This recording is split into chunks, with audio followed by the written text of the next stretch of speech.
Elizabeth Garret Anderson, England's first female doctor.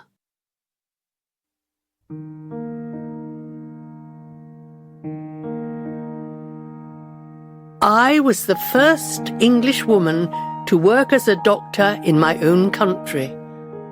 During my long life, I tried to improve the lives of women, and I helped to create Britain's first medical school for women.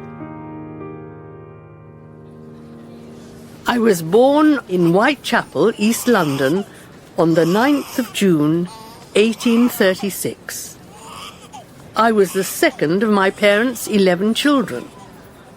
My father, Newson Garret, worked for a company that bought and sold jewellery.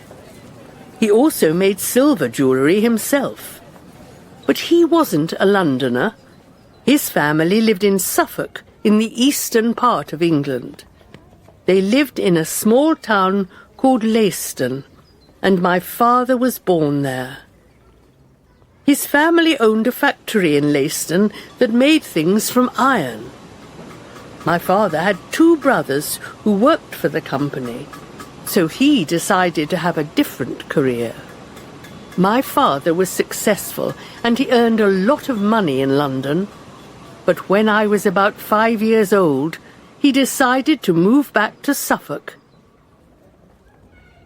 He bought a company that sold coal and also barley. My father built a large factory in Snape, which was a few miles from Leiston. The workers in the factory malted the barley. My father paid for a good education for all his sons and daughters. But when I left school, I became interested in feminism, the rights of women.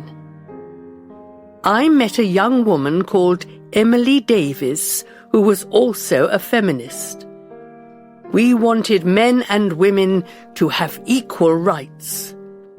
We talked about that a lot. My ambition was to become a doctor.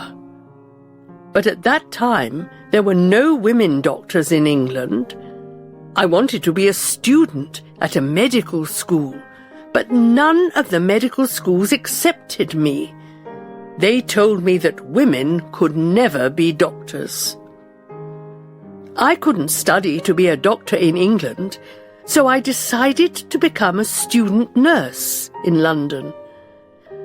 I began to learn about medicine in the hospital where I trained. I was sometimes allowed to watch the doctors while they worked, but I wanted to be a doctor myself, not a nurse. I couldn't take examinations to qualify as a doctor at an English medical school. I decided to try something different. There was a society of apothecaries in London. Apothecaries prepared drugs and gave them to sick people. They often worked as family doctors, but they weren't surgeons. They didn't operate on people. The society held examinations for people who wanted to become apothecaries. And the rules of their society didn't stop women taking their examinations. So I joined the society and worked as an apprentice apothecary for 5 years. Now I was training to be an apothecary. During that time, I visited Scotland. English medical schools weren't helpful to me, but the medical schools in the Scottish universities were more helpful to women. Dr. Day, the professor of medicine at St Andrews University, allowed me to listen to lectures with the male students. Dr. Simpson in Edinburgh also helped me. I learned things in Scotland that I couldn't learn in England. But some of the teachers there refused to teach me too. One of them wrote that ladies could only be bad doctors, so there was no need for them. I returned to London, and I continued to work as a nurse in hospitals there. The conditions were terrible. Surgeons operated on people without any hygiene. Many of the patients got infections and died. I wanted to make operations safer for them. In 1865, after my time as an apprentice finished, I was ready to qualify as an apothecary. But suddenly there was a problem. The Society of Apothecaries tried to stop me taking their examinations. My father said that he was going to sue the society, and it knew that he had a strong argument. So I was allowed to answer the examination questions. I passed the examinations and I qualified as an apothecary. The society changed its rules after that so that women couldn't take their examinations. But the society couldn't take away my qualification, so at last I was a sort of doctor. I was still not able to work as a doctor in any British hospital.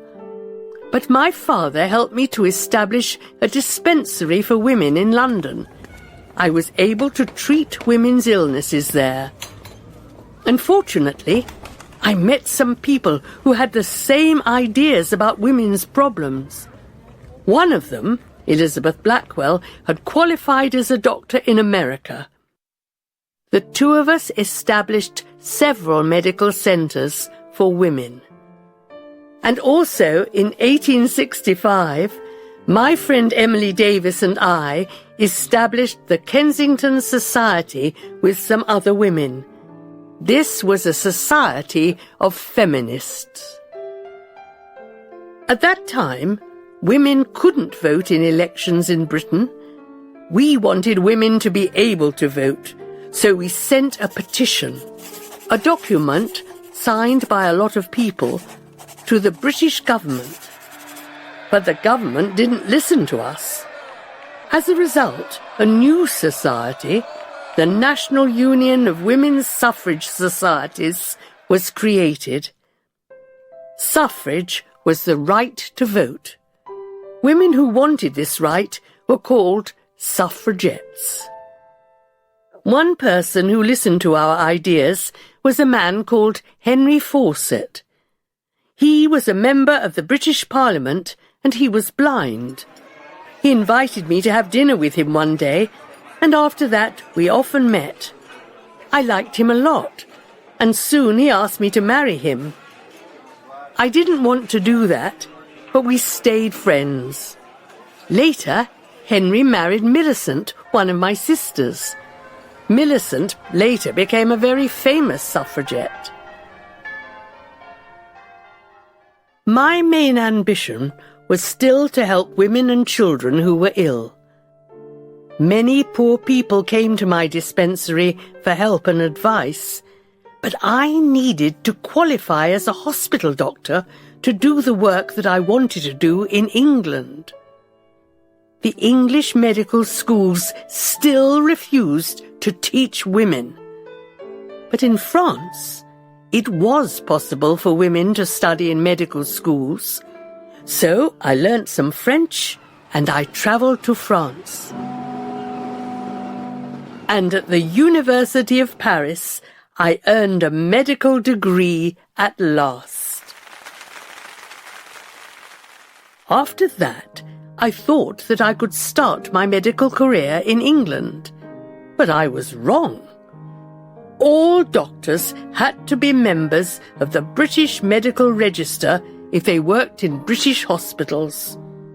This was a list of people who were qualified as hospital doctors. The men who controlled the register refused to accept my French qualification.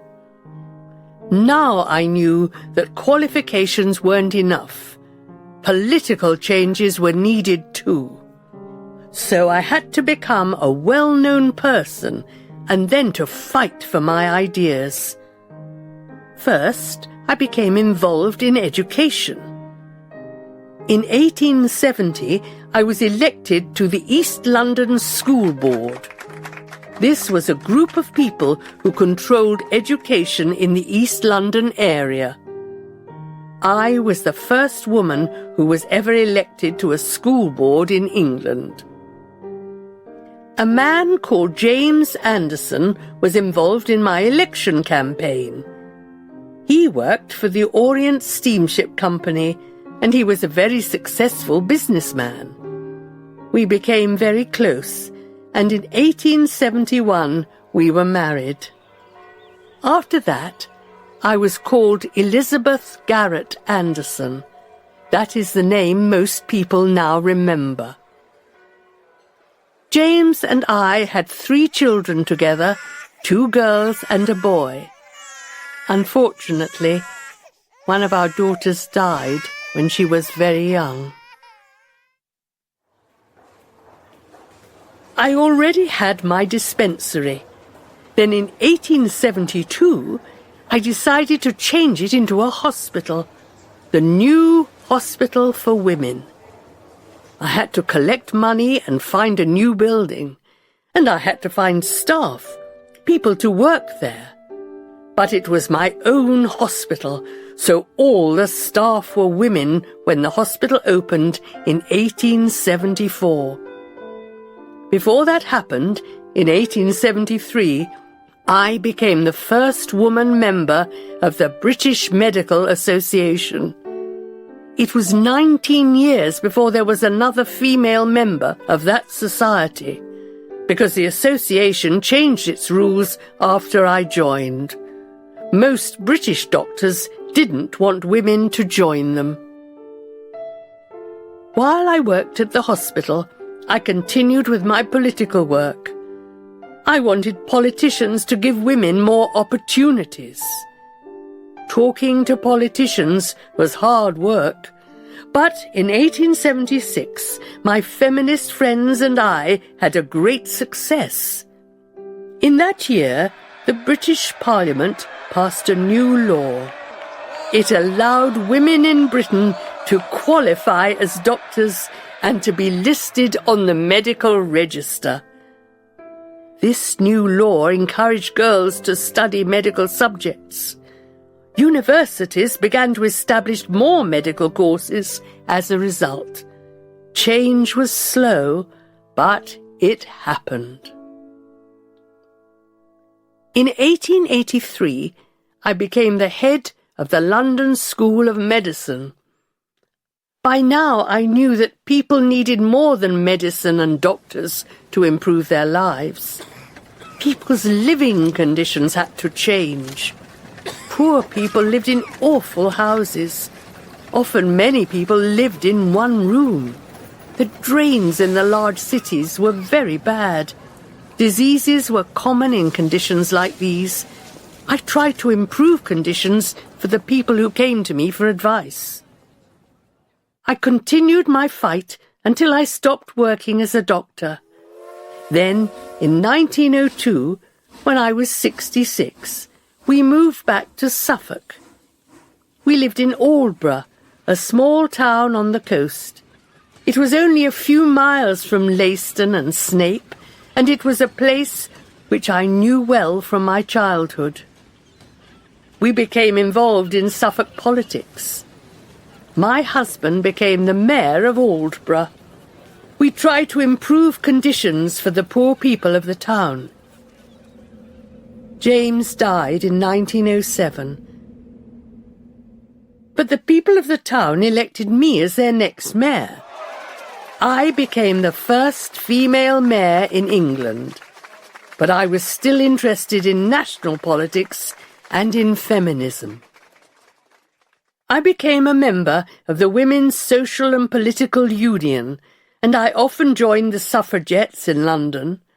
We wanted votes for women, and we complained about the government. We stood and shouted outside government buildings, and we didn't let the politicians forget about us. Because of my age, the police didn't arrest me, but many suffragettes were arrested and sent to prison. My daughter Louisa, like me, was a doctor and a suffragette. I was proud of her. We fought together for women's rights and for children's rights. Although some suffragettes believed that only violence could change the government's ideas, I didn't agree. Those women broke windows and damaged buildings. But I tried always to use peaceful arguments. When I died, on the 17th of December, 1917, I'd lived a long and useful life. By then, there were many women doctors in Britain. And 11 years after my death, all British women over the age of 21 finally got the vote.